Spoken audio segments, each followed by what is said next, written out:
Salut, c'est Mathieu Ludovox et nous sommes au Festival international des jeux de Cannes 2017 au début du jour 2 avec l'auteur de Au Capitaine sur le stand des Ludonautes, Florian Siriex. Salut Florian. Bonjour. Alors, donc tu es l'auteur de Au Capitaine qui est un prototype là ici mais qui va sortir en mai.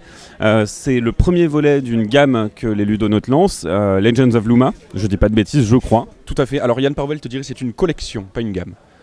Très bien. Donc ce sont des jeux qui ont le même format a priori et qui vont recouper la même histoire et étoffer la même histoire. Encore une fois, si je dis pas de bêtises. Alors le principe c'est que les Ludonautes en fait sont partis à l'envers pour la création de ce jeu, c'est-à-dire qu'au lieu de faire un jeu et créer l'univers qui va autour, comme dans Colt Express par exemple, là ils ont décidé de créer tout un univers et de caler des jeux dans leur univers en fait. C'est-à-dire qu'ils avaient une idée d'une histoire, d'un univers, d'un monde, de personnages, et ils cherchent les jeux en fonction de ce qu'ils veulent apporter à l'univers. Et donc cet univers sera composé de 6 jeux. Au Capitaine, c'est le premier jeu, c'est l'arrivée des personnages dans cet univers de Luma. Voilà. Et ensuite, on a la suite de l'histoire à chaque fois, dans chaque boîte, jusqu'à une fin, donc l'épisode 6 de Luma. Ok, du coup, Au Capitaine, c'est quel genre de jeu? Ça se joue à combien? C'est pour quel public? Alors c'est un jeu de bluff, de déduction et un peu de chance qui se joue de 3 à 6 joueurs en une vingtaine de minutes à partir de 8 ans. Donc c'est vraiment très familial a priori. Et est-ce que c'est compétitif? Alors oui, c'est du familial, c'est du compétitif parce que c'est un jeu de bluff. C'est du bluff asymétrique à rôle tournant en fait, pour rentrer dans les termes techniques. C'est-à-dire qu'on a, on a un personnage qui a un rôle différent de tous les autres, mais ce personnage va tourner dans la partie. Du coup, on essaye de faire quoi exactement? Comment on gagne dans Au Capitaine? Alors pour ça, il faut que je te raconte l'histoire. Les personnages de Au Capitaine ont reçu un message secret dans une bouteille. Donc dans une bouteille à la mer, il y a un message secret qui leur demandait de venir découvrir ce monde de Luma. Et ils sont partis à l'aventure, donc vous incarnez les personnages qui sont partis à l'aventure. Et malheureusement, et là je vais avoir besoin que tu montres la boîte. Voilà, il y a eu un naufrage. Mais les personnages ont été sauvés par le Nuka, un animal mythique, qui les a ramenés dans sa grotte. Voilà. Et donc on est des personnages, on vient d'arriver sur un nouveau monde, on est des aventuriers, mais on n'a plus rien. Donc la première chose qu'on va faire, c'est piller la grotte du pauvre Nuka qui nous a sauvés, et récupérer tous les objets des autres aventuriers qui avaient naufragé avant nous, et essayer de se les partager. Voilà, donc c'est un jeu où on se partage les choses, mais de manière pas forcément très équitable. Voilà. C'est bien, c'est un bon jeu pour l'éthique familiale. C'est ça, c'est un jeu que j'ai fait pour mes élèves en fait, qui adoraient les jeux de bluff, mais qui aiment bien se mettre un peu sur la gueule aussi. Donc voilà, très gentiment, on se pourrit un peu la vie. Mais...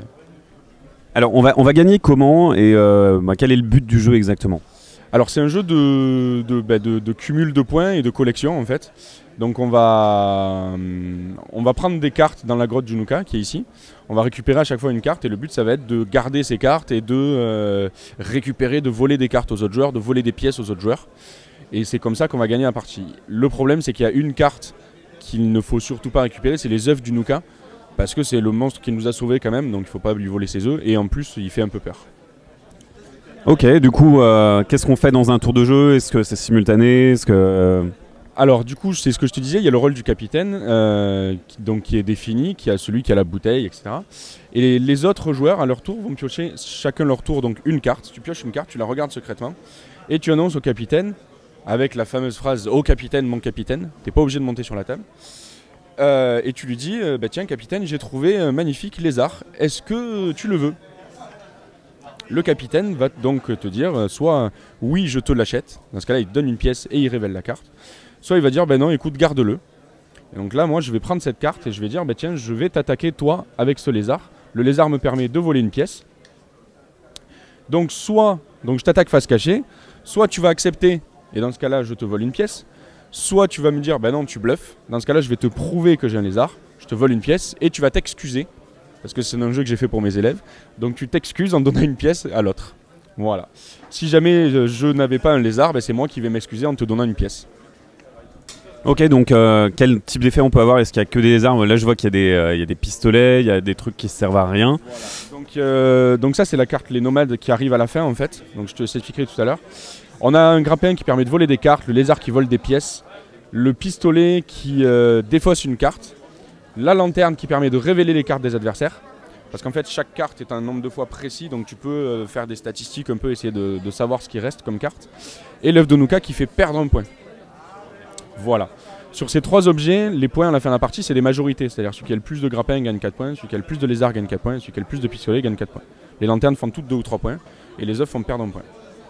Et la dernière chose que je t'ai pas dite, c'est comme c'est un jeu à rôle tournant, eh bien, le rôle du capitaine va tourner. C'est-à-dire que si au début de ton tour, avant de piocher ta carte, tu es strictement plus riche que le capitaine, tu peux faire une mutinerie, c'est-à-dire prendre la place du capitaine, récupérer une pièce de la défausse et devenir le nouveau capitaine.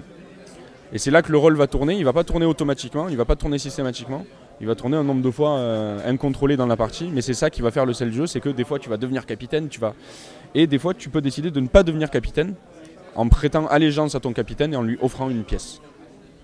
Voilà.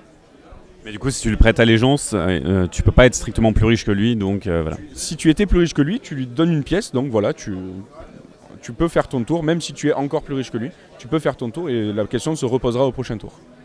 Alors tu disais que c'est un jeu que tu as conçu pour tes élèves parce que tu es professeur des écoles, je crois, et du coup, alors c'est arrivé chez les ludonautes, pas forcément avec ce thème-là, où je sais pas, c'était probablement un jeu de bluff.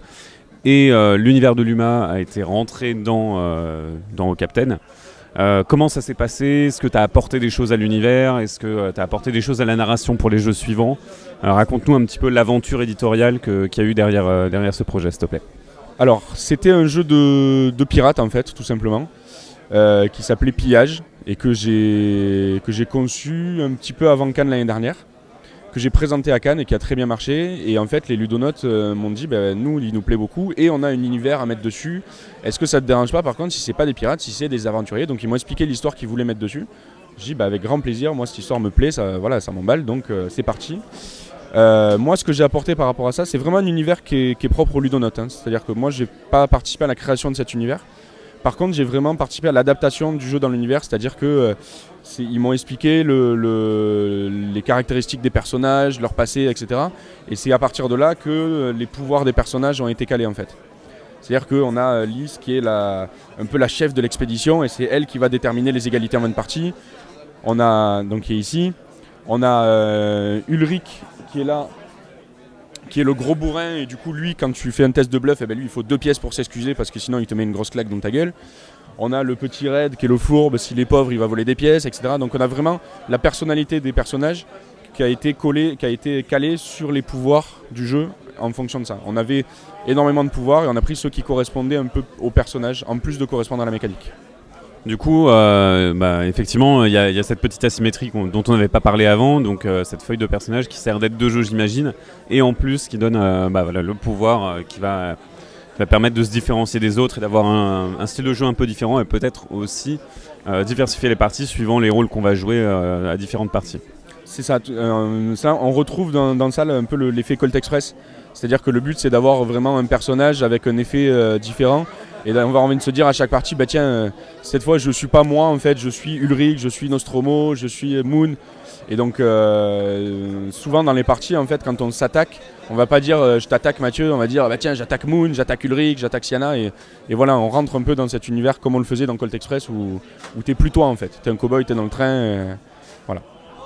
Et du coup, est-ce que tu as influencé peut-être indirectement les jeux suivants qui vont venir dans la gamme? Parce qu'on sait que le deuxième est quasi prêt aussi.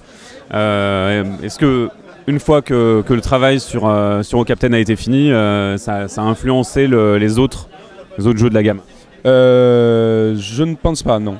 En fait, c'est vraiment l'équipe Ludonote plus Yann qui ont fait cette recherche de proto, qui ont cette idée d'univers. Et moi, je découvre en fait un petit peu avant le public, mais je découvre avec le public la suite. J'ai découvert justement que la carte de fin de partie, c'était les nomades, qui sont la carte en fait du deuxième jeu de la gamme qui s'appellera Nomade.